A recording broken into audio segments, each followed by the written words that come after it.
Hello and welcome to the Growth Advantage podcast. Today I'll be speaking to Dele Olafuyi, CEO and founder of Kunda Kids, a pioneering children's publishing and media company that celebrates African culture through beautifully illustrated stories, music and digital content. It's great to have you here today, Dele. Thanks for joining us. How are you? Very well. Thank you very much, Rebecca. Thanks for having me. Really excited to be on the podcast today. Brilliant, you're very welcome. And to kick things off, could you tell us a bit more about Kunda Kids and what inspired its creation and what your role as a CEO entails? Yeah, thank you very much. So at Kunda Kids, we're an edtech and media company, and we specialize in telling African stories to the whole world. As at today, 24% of children in the world are of African heritage. By 24, the number is going to be 40%. Yeah. However, when you look at children's media, less than 5% represents children of African heritage. And this is a bit of a Right. problem because for children of African heritage, they are not represented enough in the stories they read. And for kids that are not of African heritage, they are not getting exposed to the rest of the world. And that's what we come in at Conduct. That's where kids by creating wonderful stories for children through books, through music, through animations that kids and parents and educators can enjoy wherever they are all over the world. So I'm co-founder and CEO of Kunda Kids. I started Kunda Kids not too long after I completed my MBA at the University of Cambridge. And Right. that experience was one of the main reasons why I started Kunda Kids because living in Cambridge, I really wanted to create something for the world that would help everybody learn more and get to appreciate a lot more about Africa. And we've decided it's best to start with the children. So my role at Kunda Kids is just, I'm the person that just makes sure everything gets done. That's Of how I'll course. summarize what I do. I just make sure everything gets done. Brilliant. And I guess that Kunda Kids has made a huge impact in children's storytelling by bringing that African culture to the forefront. What changes are you seeing in the way that your work is affecting children's storytelling? One of the first things that happened when we're talking about changes is it was the first World Book Day after we launched Kunda Kids. We saw a lot of children dressing to school as characters from our stories. And Oh, when lovely.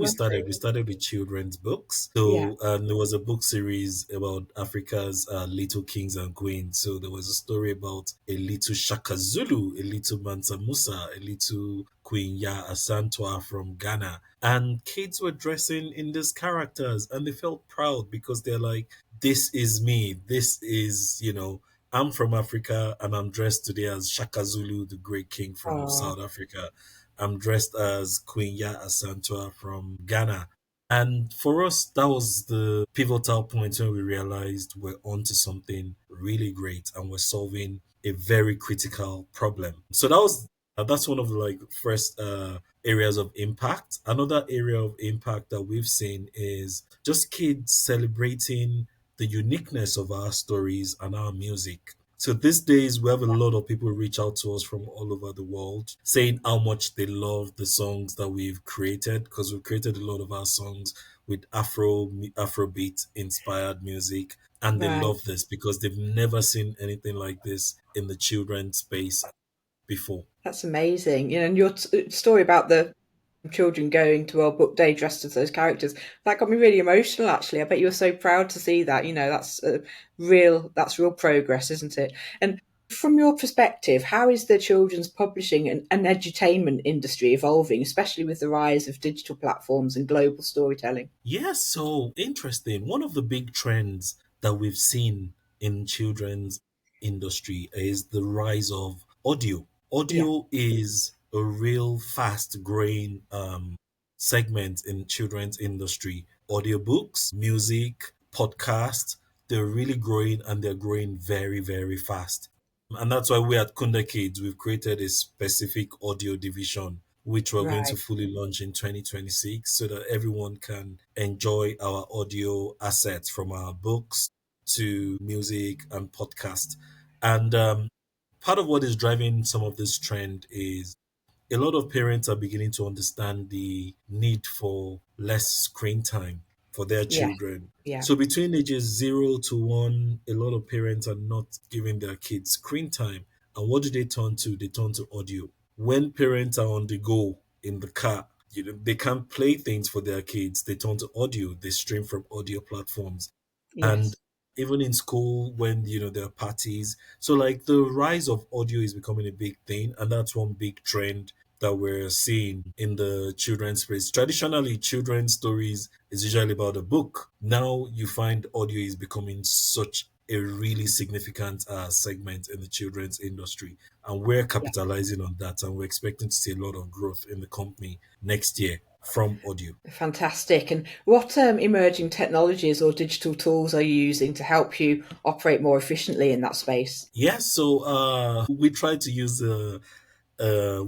some AI tools as much as we can, but we don't use them too much because there's a lot of problems with AI at the moment. But there are quite a few AI tools that we do use, and some of them we actually do use for as references, or when it comes to just getting inspiration.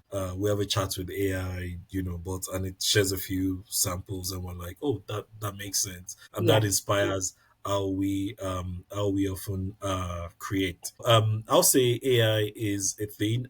One of the areas that we're also looking to really leverage AI more is getting into a space where our audience, our users, could actually come and use our AI tools to create their own assets and publish. So, for instance, if a child wants to create their story, they could work with the AI tool to create their own story and work with the AI to illustrate the story and actually like have a personalized story in Great minutes. This is idea. something that would have taken months traditionally.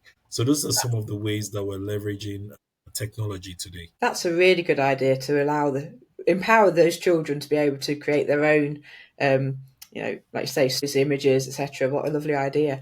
What would you say are the biggest challenges that you see in children's publishing and education today, and how are they shaping your business strategy? Yeah, I could talk about challenges for weeks. So, like when you look at publishing, right? Traditionally, it's a big company's game, right? Yeah. That's why you find those doing well in publishing, they're the big companies because publishing requires a lot of investment. If you want to sell 100,000 books, you actually need to like ship those books.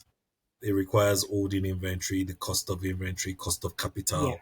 There's so much to consider. And also, you need to be able to build relationships with a lot of retailers and bookstores. And this is where a lot of small publishers struggle to scale. So, tackling that challenge, it's about leveraging digital channels, right? Right. And, letting go of traditional go to market strategies for publishing and trying to grow on digital channels. Amazon is a key player in that space. We try to use Amazon a lot. Although a lot of our books are on Amazon and trying to really drive a lot of traffic there. Additionally, finding talent and funding in the creative space, especially when it comes to creating animations, is really hard.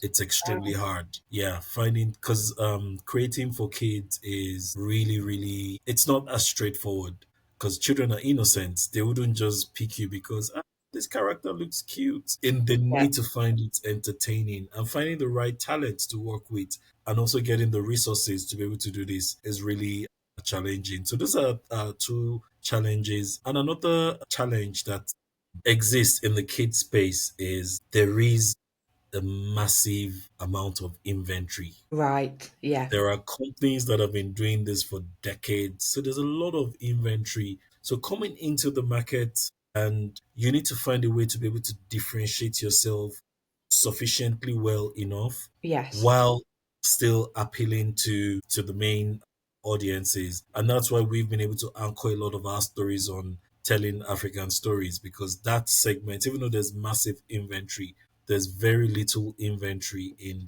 that sub segment of the market, and from dominating that sub segment it will be easier to expand to larger segments that have bigger inventory, like bigger inventory. So Yes. those are So it some like of the has a challenges that snowball we face. effect, I guess. Exactly.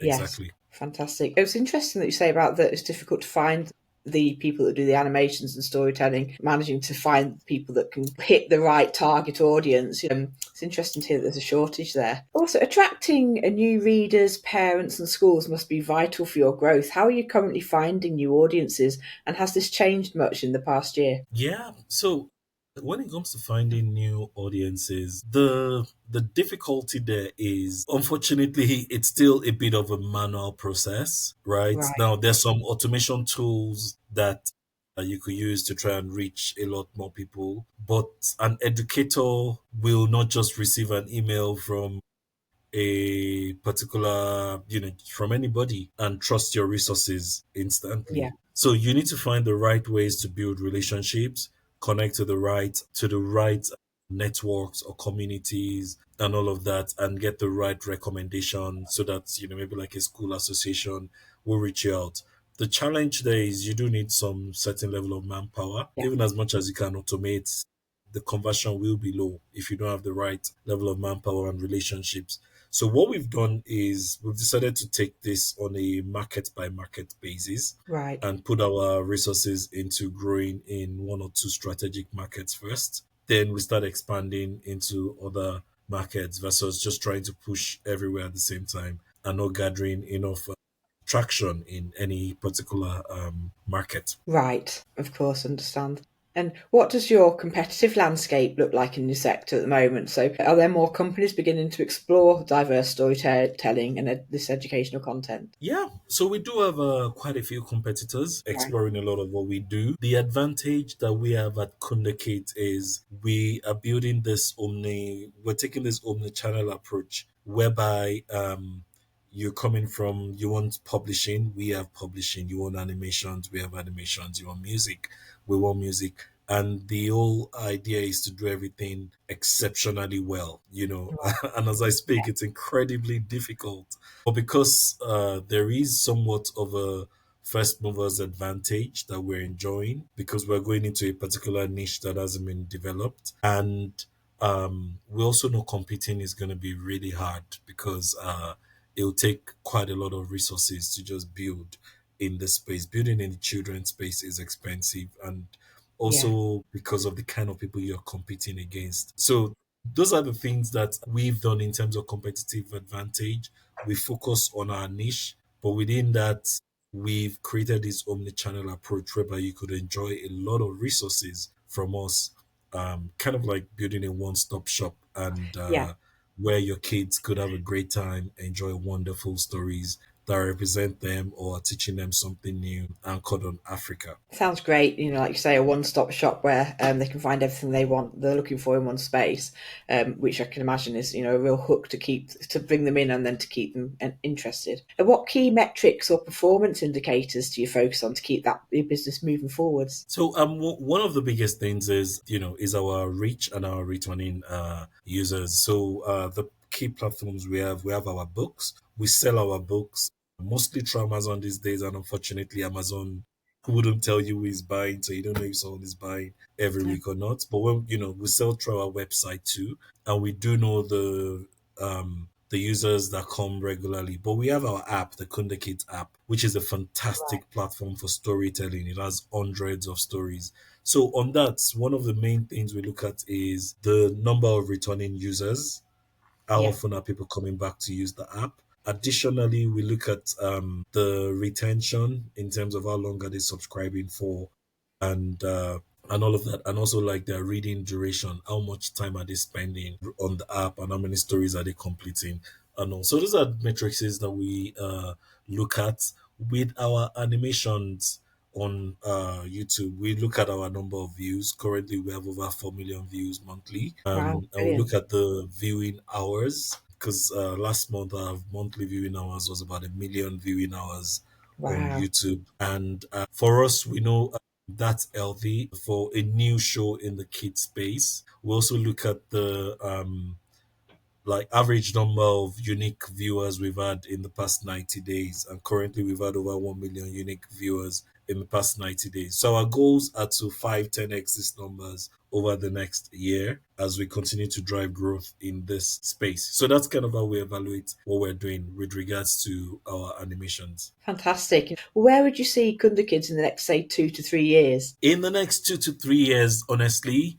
our goal is for Kunda Kids to be in every household. So if you're not reading our books, you probably should be listening to our music, or you should be watching our animations, or you should be using our resources in school, or listening to us on the go, or have our merchandise with you. But we want to become a household name. Our goal is, at least within our target demographic first, before we talk about expanding to the rest of the world. We often say it, we want to be like a Disney coming out of Africa. And over the next 2 to 3 years, you're going to see Kunda Kids releasing multiple IPs, right? Where we will be, talking about creating IPs specifically for different IPs, for older age groups, Yeah, more IPs in the space that we're in, some live action production. So in 2 3 years from now, I would expect Kunda Kids to have released at least another 4 or 5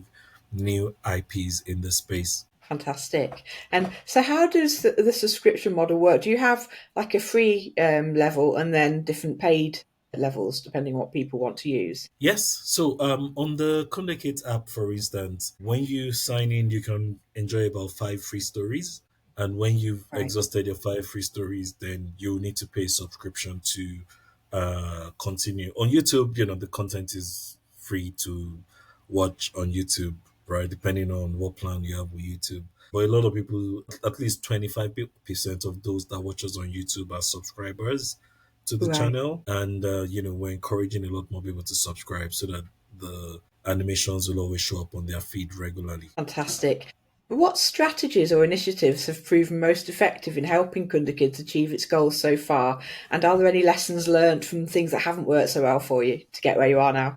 Yes. So in terms of strategies, honestly, the first thing is a product-led strategy. If I've worked in marketing all my career, and one of the things I always say is before I try to market or sell anything, I need to make sure the product itself is worth selling. Because you Yeah. can sell a bad product once. If you're really good, maybe twice. If the user is, not clever, maybe 3 times, right? Yeah. But selling it beyond 3 times is impossible, and eventually the product dies or goes out of extinction. And I've studied a lot of product life cycles and understand. So, like, our strategy is always a product led strategy first, in terms of create the right product that meets a need. A lot of that we've done. And when you do that successfully, then focus on your go to market strategy. But everything for us starts with the product. If the product Yeah. is right, and right now a lot of our growth is organic. We've not Right. even pumped in resources into growth because we've created the right products. Next year is now going to be about driving growth, investing in driving growth. That's why we're confident our numbers, our reach is going to significantly multiply by next year. Fantastic. And so that's obviously a really exciting time for you then to be sort of planning towards that growth. What kind of sort of marketing and sales strategies are you thinking about implementing? Yeah, so our marketing is usually a lot of our marketing is digital. We focus on first thing we do is SEO optimization to reach the right people in an organic way, and that's been working effectively. Additionally, we do quite a bit of not too much, but we do some performance marketing, mainly through Google and some through Facebook to reach our audience so that it lands right in front of the target audience. PR has also worked really well for our business. Yeah. So you find that we've been featured on CNN, on Forbes, on BBC, Euronews. We've been featured on a lot of really top platforms, and that has Brilliant. done quite well for our business. So we focus quite a bit on PR, driving Yeah. PR success, and it's worked quite a bit. We've also had some success with some influencer partnerships Okay. in the past couple of years. Yes, so those are like the main marketing pillars and marketing strategies that we've deployed to drive growth so far. Fantastic. And finally, is there anything exciting coming up for Kunda Kids? Perhaps new projects or launches that you'd like to share with our listeners so they can know where to find you and what's coming up? Yes, we're always cooking. We're always cooking, honestly. But what I'll say is, one thing to watch out from Kunda Kids next year is how we're going to transform the audio space in terms of bringing a lot of innovation into audio. So from music to podcast to audiobooks. There's quite a lot that we're going to be releasing in 2026 in the audio space. So I'll say that's something to watch out for from us at Kunda Kids. It sounds like such an exciting journey that you're on, with everything that you're doing there, and it's really great to hear how far and wide that you're spreading sort of that message and getting kids to feel valued and recognised. Such a great job that you're doing. It's so inspiring to hear how Kunda Kids is reshaping children's storytelling and global education. It's been lovely speaking to you today, Deli, and wishing you every success in your mission. Thank you very much, Rebecca. It's been a lovely conversation. Thanks for inviting me. I thoroughly enjoyed this and looking forward to the next one. You're very welcome. Thank you. Goodbye. All right. Thank you.